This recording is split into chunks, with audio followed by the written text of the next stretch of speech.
Hello बच्चों, कैसे हो आप सब लोग। बट आई होप सब अच्छे होंगे और सब ने पेपर दे दिए हैं, एग्ज़ाम्स हो चुके हैं। अब आप लोगों को रिज़ल्ट की टेंशन है ना। और ऑब्वियसली होती है टेंशन, तो टेंशन लेने की ज़रूरत नहीं है।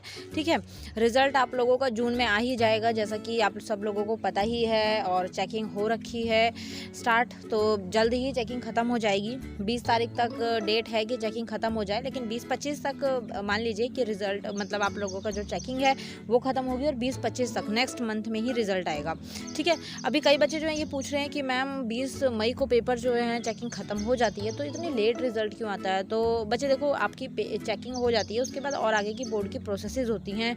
देखते हैं कि कितने एवरेज बच्चे जो हैं वो पास हुए हैं, कितने नहीं हुए हैं, क्योंकि रिजल्ट जो है वो बहुत मैटर करता है। आप लोगों को पता है, जब रिजल्ट आता है तो पूरा ऑल ओवर हरियाणा बोर्ड है, तो पूरा हरियाणा का नाम जो है वो रिजल्ट से जुड़ा होता है। तो वो लोग अपना पर्सनली देखते हैं कि क्या रिजल्ट बना है, बॉयज़ ज़्यादा पास हुए हैं, कौन कितना एवरेज जो है ज़्यादा पास हैं, कौन कितना एवरेज में ज़्यादा फेल हैं, कितने मार्क्स से लड़कियां पास हुई हैं, कितने मार्क्स से लड़के पास हुए हैं। तो बहुत सारा देखते ही हो आप लोग। जब लोग रिज़ल्ट आता है तो कितने सारी न्यूज़ आती हैं, और एक सिर्फ रिज़ल्ट से ही पूरी इमेज जो है हमारे स्टेट की वो खड़ी हो जाती है। तो इसीलिए थोड़ा सा टाइम ये लोग लेते हैं सारी प्रोसेसेस के लिए। और उसके बाद में छुट्टियां भी होती हैं, क्योंकि टीचर्स को भी थोड़ा रेस्ट चाहिए होता है। तो समर वेकेशन चल रही होती हैं अभी जून में है जो, तो और अभी मई में पढ़ी जाती हैं, वो आप लोगों को पता है। 20 से 25 से 15 से जो सेंट्रल स्कूल हैं उनकी तो पढ़ ही गई हैं 7-8 से। तो आई थिंक आप लोगों को अभी फ़िक्र करने की ज़रूरत नहीं है। ठीक है, रिज़ल्ट टाइम से आ ही जाएगा। तो मेन अभी क्या चीज़ आप लोग देखिए, सबसे पहली चीज़ मैं आप लोगों को बोल दूँ कि पेपर आप लोगों को दे के आ गए हो। ठीक है, पेपर आप लोगों ने लिख दिया है, तो उसकी टेंशन लेना छोड़ दो। ठीक है, बाकायदा जब पॉसिबल होता है मैं आप लोगों को हेल्प करती ही रहती हूँ, हर डाउट का सॉल्यूशन देती ही रहती हूँ। और एक अगर बच्चे आप लोग अगर इंस्टाग्राम पे हो, तो इंस्टाग्राम पे हम लोगों का HBSC बोर्ड का जो ग्रुप है वो ऑलरेडी बन चुका है।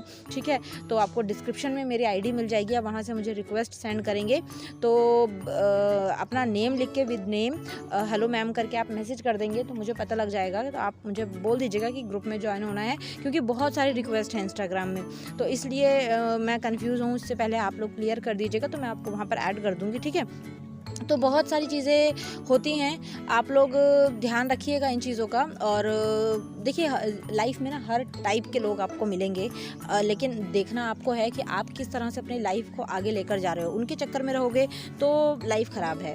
अब मैं आप लोगों को एक एग्जांपल देती हूँ, जो मेरे स्टूडेंट्स हैं जिनको पता ही है। टेलीग्राम पर एक बच्चा है आर्यन करके, वो इतना ज़्यादा उसने सबको परेशान कर रखा है, इतना मतलब गाली वगैरह देना, मिसबिहेवियर करना, मिसबिहेविंग सब चीज़ों से। तो वहाँ पर बच्चे जो हैं वो बहुत परेशान हो गए।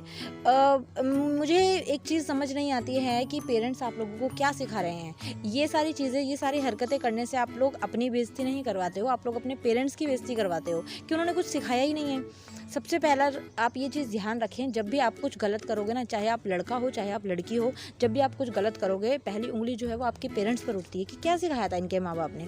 यही लाइन आती है रियली, जब आपने सुना भी होगा बहुत बार, अपने मम्मी पापा से भी सुना होगा।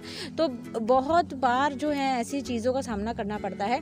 लेकिन मेन कंक्लूज़न ये है, मुझे उसके बारे में बात नहीं करनी, वो तो मैंने जस्ट आपको एग्जांपल दिया कि ऐसे भी बच्चे होते हैं थोड़े बिगड़े हुए, अब सर पे चढ़े हुए हैं, पेरेंट्स ने सर पर चढ़ा लिया है, तो बेचारे वो भी कुछ नहीं कर पाते। लेकिन आगे जाके ये लोग अनसक्सेसफुल ही होते हैं, नो डाउट, क्योंकि जितनी चीज़ें ये अपनी लाइफ में करते हैं उनसे प्रॉब्लम्स ही खड़ी होती हैं। लेकिन अगर आप एक कॉन्फिडेंट रहोगे, एक अच्छी डायरेक्शन को फॉलो करोगे ना बच्चे, तो आपका फ्यूचर जो है वो ब्राइट रहेगा। ठीक है, अभी इस एज में अगर आप लोग यही सारी चीज़ें करोगे, गाली वाली देना, आवारागर्दी करना, उल्टी सीधी हरकतें करना, घूमना फिरना, ये सारी चीज़ें देखो एक हद तक जो है मौज मस्ती भी ज़रूरी है, लेकिन आप लोगों को घूमने फिरने में ही पूरा टाइम नहीं निकाल देना है। ठीक है, ये एज आपकी ऐसी है जो इस एज में अगर आप सीखोगे वही आपको अगले 5-10 साल बाद आपका फ्यूचर दिखाएगा। अब अगर आप इस एज में गाली गलौज कर रहे हो, इस एज में आप आवारागर्दी कर रहे हो, या फिर उल्टी सीधी हरकतें कर रहे हो, तो आगे जाके आपको क्या लगता है आपकी गवर्नमेंट जॉब लग जाएगी और आप सेट हो जाओगे? नहीं होगे ना। आगे जाके फिर आपकी लाइफ जो है इस तरीके से बदल जाएगी कि आप लोग फिर पछताओगे कि हाँ, हमने उस एज में ध्यान से नहीं सारी चीज़ें सुनी, नहीं कुछ हमने सीरियस लिया, इस वजह से आज हम यहाँ हैं।